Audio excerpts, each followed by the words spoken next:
Ito naman mga kabrigada ang mga naitalang validated election-related incidents ngayong taon kumpara noong 2023. Mas mababa daw ng 56.19% ayon huyan sa PNP. Brigada Kath Austria, ibrigada mo! Brigada Live Report.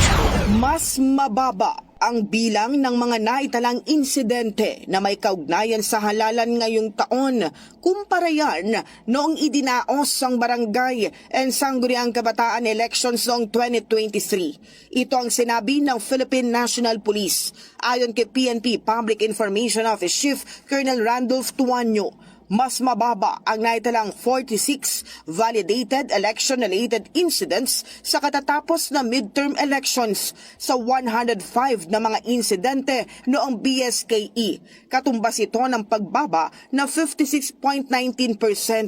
Karamihan sa naitalang bilang ng validated ERI ay mula sa Cordillera Administrative Region. Sumunod ang Bangsamoro Autonomous Region, Calabarzon at Region 9, habang may naitala ring insidente sa Regions 3, 5, 6, 11, 12, 1, 8 at Region 10.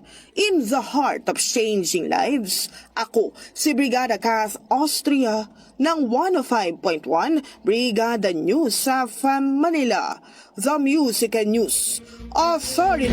Brigada Balita Nationwide. Ang bahaging ito ay hatid sa atin ng Mom's Love ES1 Capsule. Simulang tuparin ang pangarap ng iyong anak. And stunting now,